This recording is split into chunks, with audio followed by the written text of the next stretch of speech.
I was halfway through pressure washing the dock pylons when I saw her coming, blonde bob, oversized sunglasses, clipboard in hand like a sheriff in a sundress.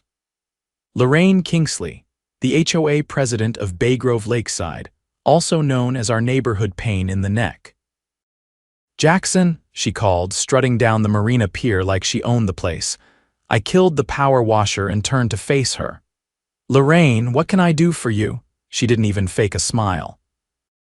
"We need to talk about your refusal to cooperate with our summer boating program." I raised an eyebrow. "You mean the one I already said no to 3 times? "Yes, that one," she snapped, tapping her pen against her clipboard like a gavel. "The HOA board voted unanimously to launch a community boat rental initiative, and your marina is the only viable launch point. You're required to make it available." I leaned against the railing and crossed my arms. "Lorraine, the marina is private property. I own it. It's not part of the HOA jurisdiction, and I'm not obligated to rent out my dock for some half-baked rental scheme." Her lips thinned. "Jackson, this is for the good of the community." "You're being selfish." "Selfish is trying to run a rental business on someone else's property without a lease or permission," she scoffed. "I'm going to be forced to escalate this."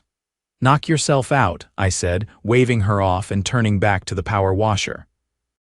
She stormed off, heels clacking angrily on the wooden planks. I figured that'd be the end of it, just another HOA tantrum. But the next morning, while I was restocking bait in the marina shop, red and blue lights flashed outside. 2 uniformed deputies stepped in. "Mr. Jackson Hartley," one of them asked. "That's me. We got a call about unauthorized commercial activity and potential zoning violations. We need to take a look around." I narrowed my eyes. "Let me guess. Lorraine Kingsley." They exchanged glances.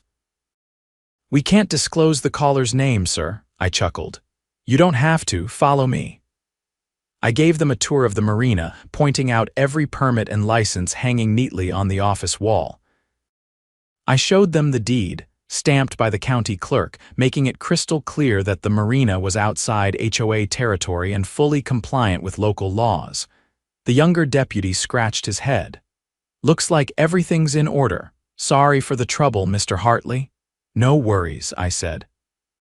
"But next time she calls, maybe ask her why she's trying to run a rental business without a commercial license." They left, and I figured that'd finally shut her down. I was wrong.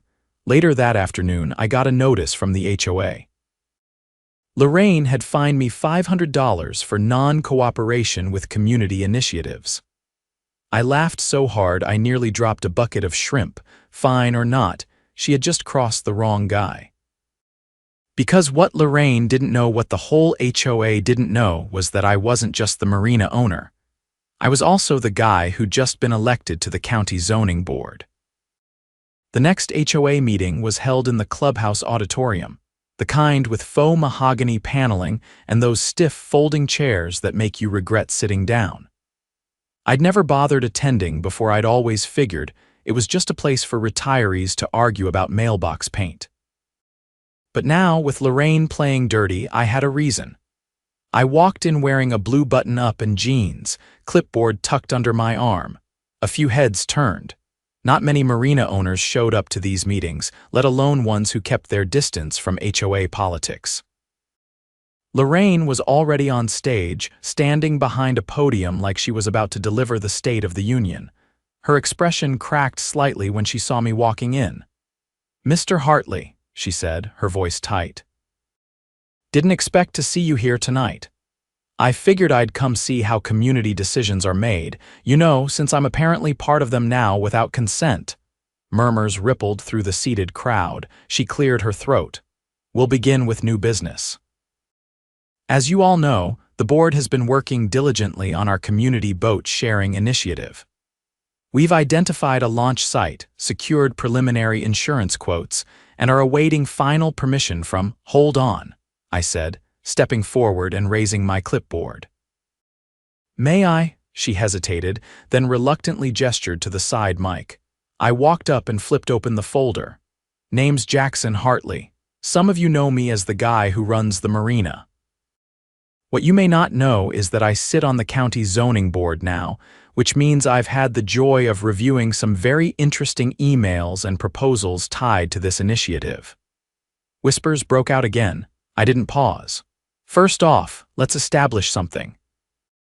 The HOA doesn't own any of the shoreline property. Lorraine here submitted a proposal to designate my marina as public access through a reclassification request without my signature.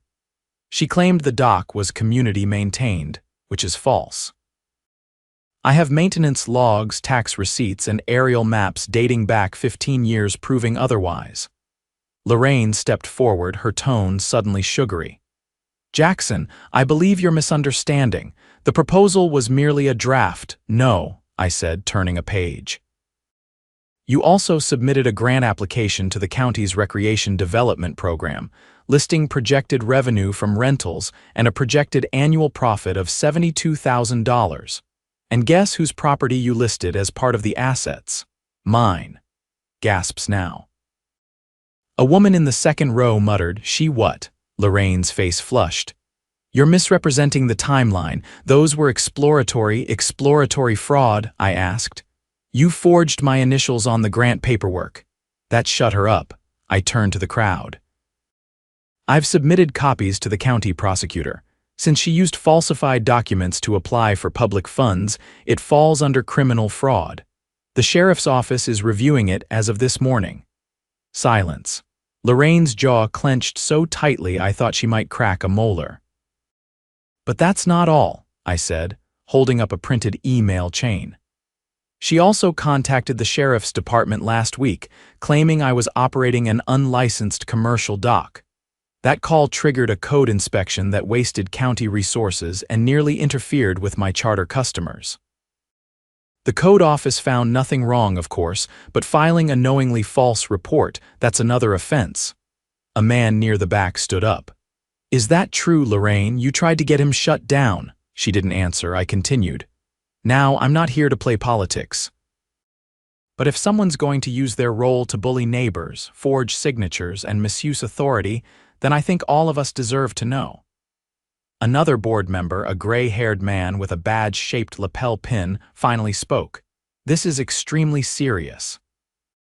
If these documents are authentic, we need to suspend the boat program immediately and review the board's decisions from the past quarter. Lorraine stepped away from the podium, face pale, lips tight. This is a coordinated attack, she said, but her voice barely carried. I didn't need to say anything else. The room had already turned. That night, I got a call from Deputy Carson, one of the same deputies who'd visited the marina. Mr. Hartley, he said, just letting you know we've confirmed the documents you gave us. The county DA's office wants to move forward with charges. Forgery, fraudulent misrepresentation, and misuse of public resources. We'll keep you posted. I thanked him and hung up. The next morning, Lorraine's yard was strangely quiet, no wind chimes. No ceramic gnomes glaring from the flower beds. Just a single white SUV parked in the driveway and a closed for maintenance sign taped to her door. By the end of the week, the HOA website had scrubbed all references to the boat rental program. Under restructuring, it said. The next board meeting was packed. This time, neighbors weren't shy about speaking up. A retired Coast Guard officer demanded a full audit. A mother of 3 asked why fines were being issued for things not covered in the bylaws. People who'd never spoken at meetings were suddenly quoting state law like small-town paralegals. By spring, Lorraine resigned for personal reasons. Her replacement, a woman named Deanne who ran the local gardening co-op and had never once tried to rezone someone else's land. I kept the marina running, didn't raise prices, and started hosting monthly fish fries for the neighborhood. Folks came out in droves, even the ones who'd once backed Lorraine. Turns out most people just want to be treated fairly, and as for the grant money, never got issued. The county flagged the application before funds were released. Funny thing. Lorraine had tried to build a kingdom using someone else's dock, but all she'd really done was give me the perfect platform to sink her ship. 2 weeks after the fallout, I was walking back from the Marina workshop with a replacement bilge pump under my arm when I noticed something odd. A white sedan was parked just off the gravel, half hidden behind some scrub pines near the old maintenance shed. It wasn't one of the usual customer vehicles, too clean, too deliberately placed. I paused, adjusted the pump under my arm, and walked toward it. As I got closer, I saw a man in a cheap navy suit sitting in the front seat, camera around his neck, scribbling something in a spiral-bound notebook. When he noticed me approaching, he rolled down the window, clearly uncomfortable. "You lost?" I asked, keeping my tone even. No, he said quickly. "Just doing some documentation for a property assessment." "Funny," I said, nodding toward the camera. "You get hired by the county," he hesitated. "Independent contractor." I leaned in just enough to read the ID badge clipped to his collar. It wasn't official, it looked like something printed at an office supply store. "And the logo, Baygrove Lakeside HOA, right," I said. "You might want to turn around and head back. You're on private land and I didn't authorize any assessments." He gave a nervous shrug and cranked the engine. The tires kicked up gravel as he reversed out of there in a hurry. Back at the Marina office, I opened the security feed and scrolled back. The guy had been there for nearly an hour, taking photos of my equipment bays, the fuel tanks, and even the generator shed. That wasn't curiosity. That was evidence gathering. I didn't wait. I called the county clerk's office and asked if there had been any new property inspections filed in my sector. The answer was no. Then I called my friend Lenny at the tax assessor's office. He owed me a favor after I'd helped him tow his boat 2 summers ago. He pulled the back-end reports. Sure enough, a packet had been submitted directly to the county's land use division by a third-party consultant hired by the Baygrove HOA. The packet included aerial images, projected commercial tax values, and proposed usage reclassification. The cherry on top: a recommendation to deem the Marina a community utility zone, which would allow the HOA to file for partial administrative oversight. They weren't trying to rent my dock anymore. They were trying to take it. I forwarded the security footage and document headers straight to the county attorney's office. That was Wednesday. By Friday, I got a call from Assistant District Attorney Melissa Tran. "Mr. Hartley," she said, "this is one of the most blatant cases of attempted regulatory manipulation I've seen in years. We're opening a formal investigation into the HOA's board under Statute 2843 fraudulent municipal filings.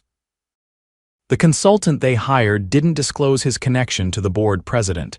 Turns out he's her cousin." "That explains the fake badge," I said. She didn't laugh.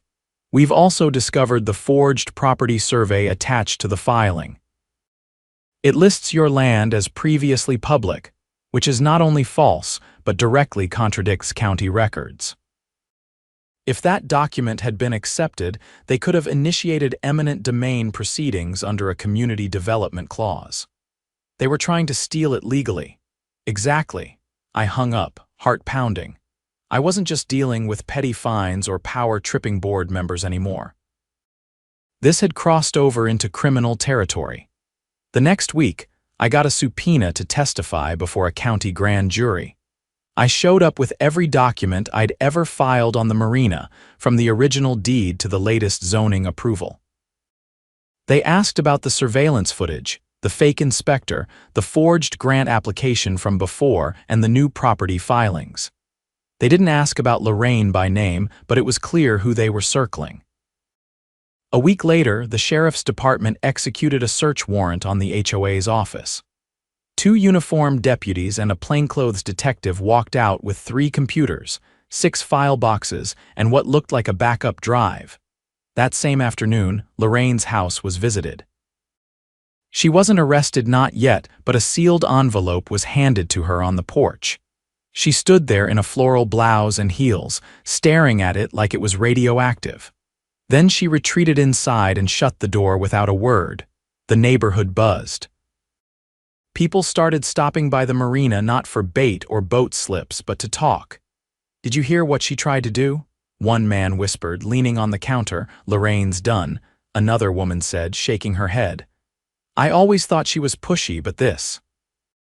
She tried to take your land. I didn't say much. I didn't need to. The HOA board scrambled. 2 members resigned within days. A third called an emergency meeting, which turned into a shouting match when residents demanded to see the full list of recent decisions made without public votes. Turns out, Lorraine had been signing off on projects unilaterally, using a loophole claiming executive discretion during community emergencies. No one could remember what the emergency was supposed to be. The county eventually charged her with 3 felonies: falsifying municipal documents, attempted fraudulent acquisition of private property, and misuse of public position for personal gain. Her cousin, the fake consultant, was charged with conspiracy and impersonation of a public official. Her mugshot hit the local news. The backlash hit harder. The HOA scrambled to elect an interim board. I stayed out of it, but I did attend the next community forum mostly to make sure nobody else got any bright ideas about community initiatives. The new president was a retired civil engineer named Raj Patel. He opened the meeting with a simple sentence. From now on, we follow the law. The crowd applauded. Raj looked at me. Mr. Hartley, on behalf of everyone here, I'd like to personally apologize for what happened. The board overstepped in a way that's not just unethical but criminal. We'd like to make things right. I didn't give a speech. I just nodded. Later that week, I got a letter from the county. They'd recertified my property boundaries, flagged the Marina as a protected private enterprise, and added a block that would notify me of any future filings involving my land. The HOA was barred from submitting any property-related applications for 3 years without full community approval, and an independent legal review. Turns out, putting on sunglasses and carrying a clipboard doesn't make you invincible. Getting clever with paperwork doesn't make you untouchable. And trying to steal a marina from a man who reads zoning code for fun, that makes you a cautionary tale. The morning after the grand jury's indictment, I was out by the bait freezer replacing a cracked hinge when a county vehicle pulled into the gravel lot. The door opened and out stepped a woman in a dark green blazer, slim briefcase in hand, heels crunching on the gravel like she didn't care one bit about the mess she was walking into. "Jackson Hartley?" she asked, offering a card without waiting for confirmation. I took it. "Darlene Voss." "State Auditor's Office." "Didn't expect you out here," I said, brushing off my hands. "You wouldn't believe how many audits start in places just like this," she replied. "Mind if we talk inside?" We went into the Marina office.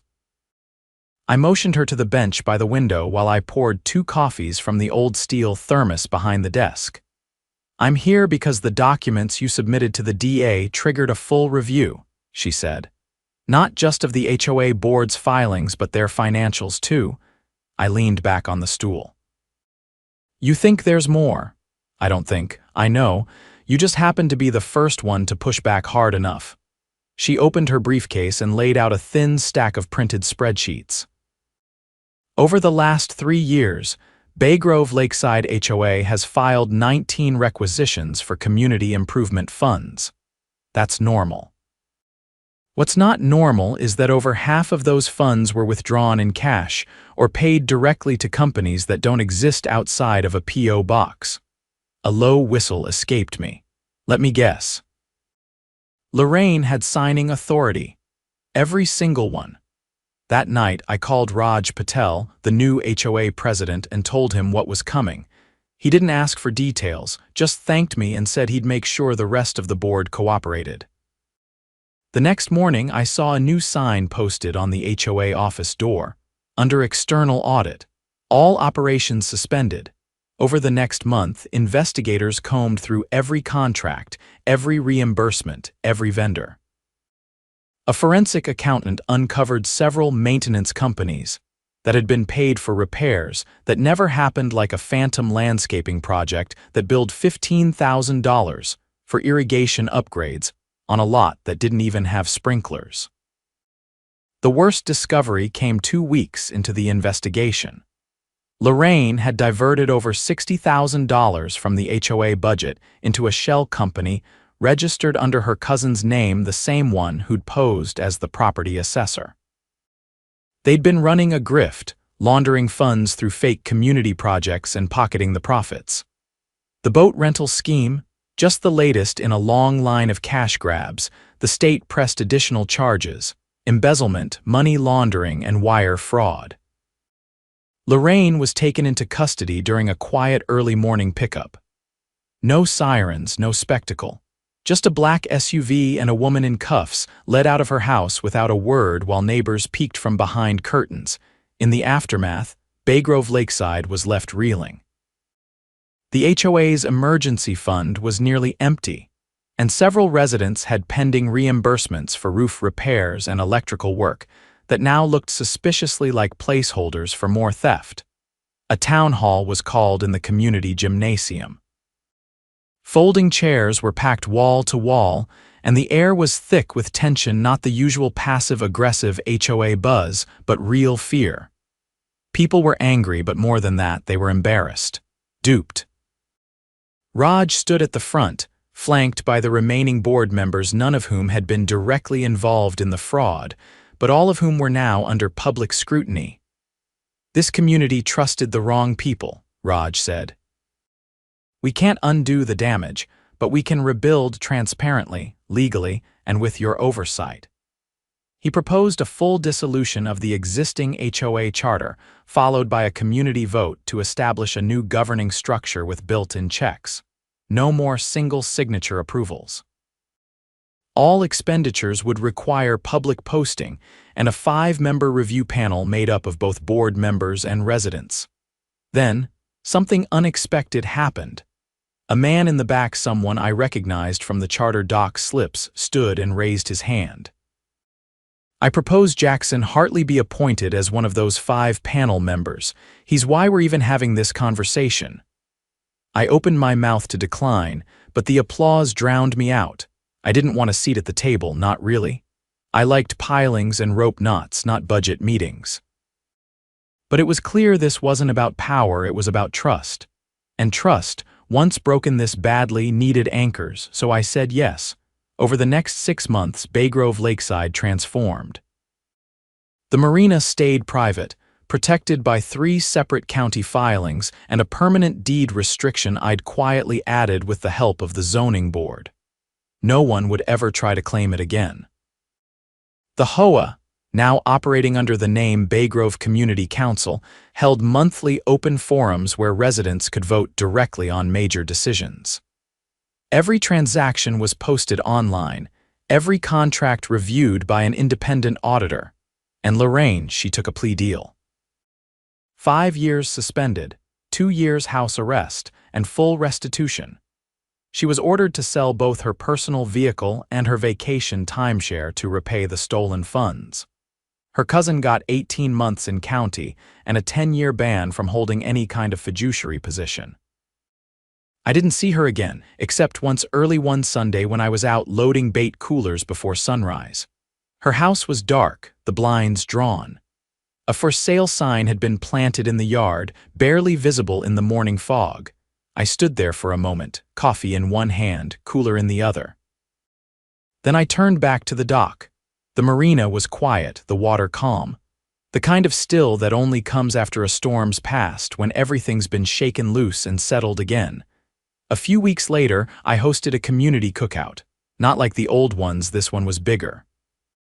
Local band, food trucks, even a few paddleboard demos for the kids. People laughed without checking over their shoulders. Neighbors who'd never spoken before stood side by side, passing plates and swapping stories. One of the newer residents approached me with a grilled sausage on a paper plate and asked why I'd kept pushing back when most people just let the HOA do what it wanted. I thought about it for a second, then nodded toward the dock. "Because that's mine," I said. "And when someone tries to take what's yours, you don't just hand it over. You dig in, you fight smart, and you make damn sure they never try it again." He grinned and walked off. I poured myself a soda, leaned on the railing, and looked out over the water. Baygrove had tried to sell my dock, rewrite my property lines, and bury the truth under paperwork and legal jargon. But they'd forgotten something simple. You don't mess with the man who owns the tide.